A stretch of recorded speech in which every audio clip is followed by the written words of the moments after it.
Bonjour à tous, je m'appelle Thomas Tartas, je suis développeur Android depuis près de 4 ans et je vais vous présenter aujourd'hui la nouvelle techno Android pour développer vos interfaces, un nouveau framework qui s'appelle Jetpack Compose et qui donc est véritablement la révolution de développement d'interfaces en Android. Donc, tout d'abord, qu'est-ce que Jetpack Compose? Eh bien, Jetpack Compose, c'est un framework développé par Google, maintenu et poussé par Google, dont la première version a vu le jour en 2019. C'est une version alpha à destination des développeurs. Et en juillet 2021, la toute première version 1.0 à destination du tout public a vu le jour, nous permettant de développer enfin nos applications tout public en Jetpack Compose. Donc, pourquoi Jetpack Compose? Eh bien, il y a plein d'avantages, bien entendu, sinon on ne passerait pas sur cette techno-là. Le premier avantage, c'est la quantité de code, qui a été considérablement amoindrie par rapport au XML, à l'ancienne méthodologie. L'intuitivité, donc une meilleure gestion de toute la partie composants, etc. La puissance, bon, c'est un bien grand mot, tout ça pour dire que les animations sont bien mieux gérées. Au niveau front, c'est beaucoup plus performant puisque ça utilise des API système natives, contrairement à des technos un peu hybrides comme Flutter par exemple. Et un développement accéléré qui nous est permis grâce à des outils mis à disposition dans Android Studio tels que les outils de preview que je vous présenterai juste après. Donc l'avant-après, pour exposer un petit peu la quantité de code réduite, eh bien, je vais vous montrer l'avant-après. Donc, pour l'occasion de la BDX.io, je vous ai fait une toute petite app en Compose. On ne peut plus simple, avec un simple titre, un bouton, dont le bouton a pour objectif d'ajouter une entrée dans un tableau, et donc d'allonger cette liste au fur et à mesure. Donc, pour faire ça avant, avec du XML traditionnel, le but n'est pas que vous arriviez à lire le code, c'est de voir la quantité de code qu'il y a. Et ça, c'est maintenant. Il y a quand même une très large différence entre les deux. On arrive au même résultat avec beaucoup moins de code. Dans le cas présent, environ 4 fois moins de code que par rapport au XML juste avant. Cela peut aller beaucoup plus loin en fonction du composant et de la complexité du composant. Pour ma part, mon record a été de 8 fois moins de code. Certains parlent de 10 fois sur certains composants. Donc une gestion plus intuitive des composants. Donc Compose fonctionne de la manière suivante. Chaque composant est indépendant. Vous avez un cycle de vie qui est propre à chaque composant. Donc de sa composition à sa décomposition, donc sa suppression, il va se recomposer en fonction d'une notion d'état. C'est-à-dire que vous allez changer par exemple le texte dans un élément texte, le composant va se recomposer, et uniquement le composant concerné. Donc dans le cas présent, eh bien, je donnais l'exemple du texte juste avant, parce qu'ici on a un petit composant on ne peut plus simple, un simple texte avec un petit bouton qui nous permet de changer le contenu de ce texte-là. Donc le texte commence par Thomas, mon prénom. Donc au premier affichage, à sa première composition, on va donc voir Thomas d'afficher. Ensuite, on va cliquer sur le bouton. Et pour simplement changer le texte, il nous suffit simplement de changer le contenu de la variable par, dans le cas présent, Tartas, mon nom de famille. Donc c'est beaucoup plus simple de gérer nos composants de cette façon-là. Un développement accéléré grâce à Android Studio qui nous met à disposition beaucoup d'outils, notamment l'outil de preview qui est le plus important que je vais vous montrer juste là. Donc cet outil de preview, contrairement au XML qui nous montrait un état direct de notre vue, de notre écran, de notre composant, dans le cas de Compose, on peut faire des previews malléables, gérer en fonction du thème, si vous avez une appli multithème par exemple, gérer en fonction du light and dark, de manière plus facile et surtout de les avoir d'afficher au même moment. Donc vous allez avoir plus tendance à utiliser les previews sur vos composants. Alors une migration progressive, parce que les développeurs chez Google sont intelligents, ils savent très bien que les entreprises ne vont pas casser leur application et repartir de zéro du jour au lendemain. Il faut forcément permettre une période de transition. Donc on a l'élément Compose View qui a été amené par Google, nous permettant de créer un bridge entre nos vues passées et nos vues présentes. Donc le XML avant, le Compose aujourd'hui. Donc vous conservez votre XML, vous y injectez votre Compose View, et dans ce Compose View, c'est là que vous allez pouvoir y injecter tout votre composant Compose, tous vos composants, vos écrans, etc.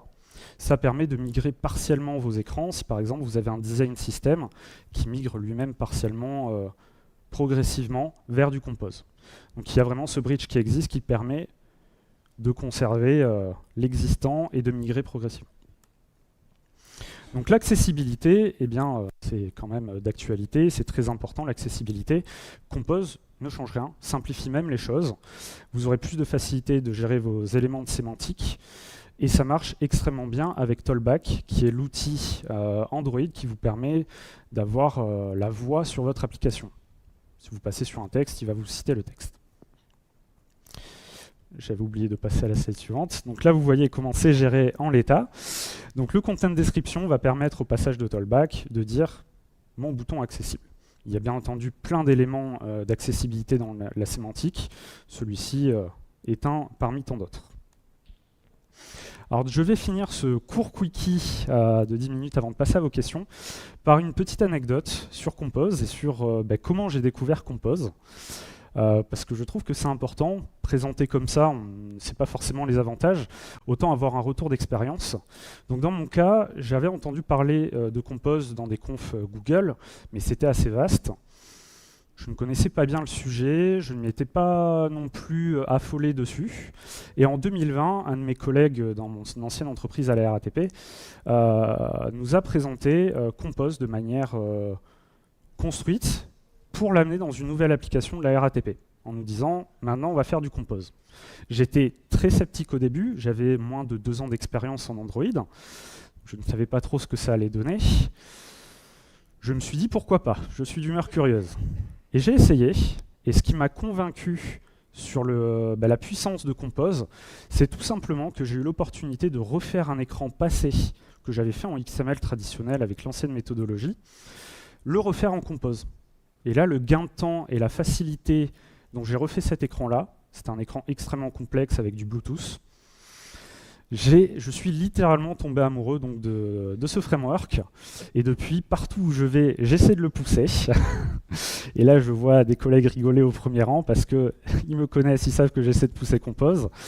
Donc c'est véritablement un framework que j'ai appris à apprécier grâce à ça. Et qui est, pour moi, d'où le titre, l'avenir du développement des interfaces utilisateurs en Android. Donc pour conclure, Jetpack Compose l'avenir, mettez-y vous tous.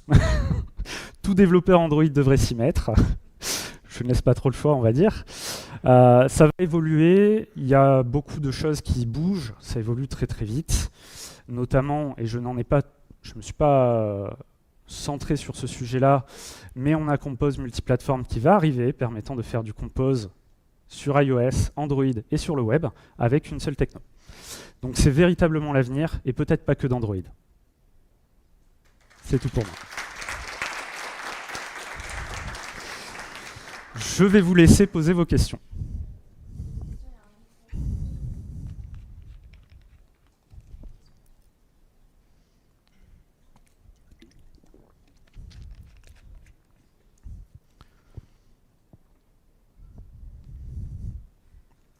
J'autorise les questions traîtres aussi. Hein.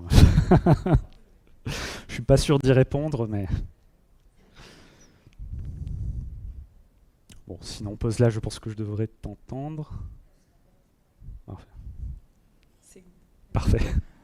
Du coup, tu as évoqué Compose multiplateforme sur la toute fin. Est-ce que tu as eu l'occasion d'essayer? Qu'est-ce que tu en penses? Alors, c'est pour ça que j'ai pas voulu trop m'attarder sur le sujet. J'ai eu des échos très positifs sur la partie web, mais je n'ai jamais mis les mains moi-même dedans. Ok. Bah, du coup, moi, j'ai du Compose JS en prod depuis plus d'1 an maintenant. Et pareil, j'en suis vraiment très content. Et aussi sur le web, Merci. très agréable. Voilà. Je sais bien que ça va aller au-delà de l'Android. C'est pour ça qu'il est au premier rang. Quelqu'un d'autre? Une autre question? Allez, je l'ai dit, les questions traites, ça passe. Je vais être un peu déçu. Alors, je sais qu'apparemment, c'est ça qu'il faut utiliser partout et tout le temps, mais sur quoi tu as galéré et quels sont les cas où tu dis que ce sera plus dur, ou tu conseillerais de rester comme avant? Alors pour moi, il faut passer partout, parce que je n'ai pas eu de complexité à passer dessus. Je suis vraiment parti dans le tas avec l'écran que j'expliquais côté RATP où j'ai fait cette migration d'écran et j'ai pas rencontré de difficulté. Depuis, je rencontre pas trop. Je pense que la vraie difficulté, ça va venir de l'aspect métier. Et donc là, ça peut créer des écrans un peu plus complexes, mais Jetpack Compose vous simplifiera toujours la vie. Je crois que vous aviez une question.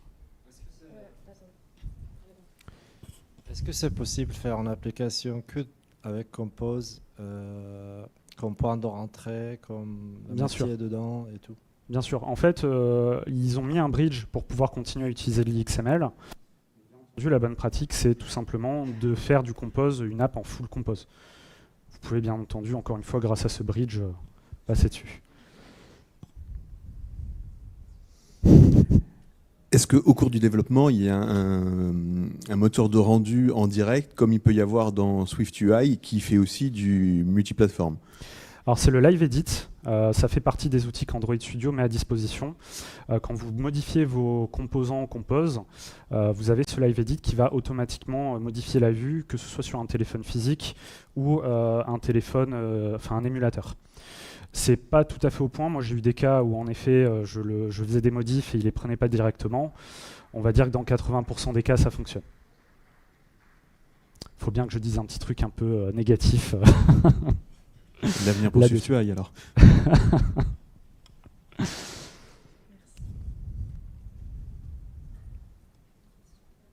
Moi, juste une question au niveau des libs, en fait, parce qu'on utilise souvent des libs qui ont des composants XML.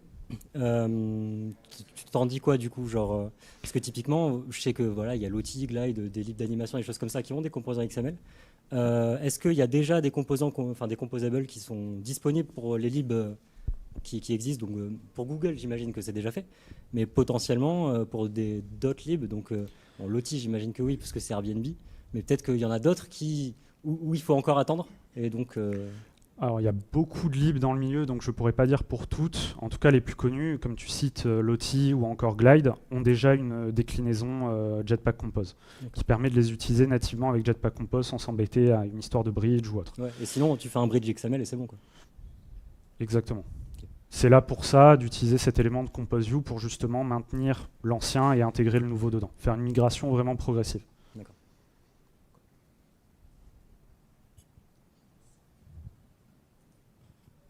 Est-ce que tu as testé Compose 1.5, la dernière version qui est sortie? Ils annonçaient des performances améliorées de 80% sur les modifiers et des choses comme ça. Donc, je sais pas. Nous, on l'a testé à la RATP. J'ai pas fait de comparatif sur les performances. J'ai pas fait de comparatif là-dessus. Là où je suis en ce moment, on est sur là, un 5 justement, mais j'ai pas fait de comparatif de performance pour dire par rapport à la précédente. Donc là-dessus, je ne m'avancerai pas trop. Sans avoir testé. Ça marche. Est-ce qu'il y a encore des questions? Non. C'est tout bon. Si c'est tout bon, si pas d'autres questions, je pense qu'on va s'arrêter là.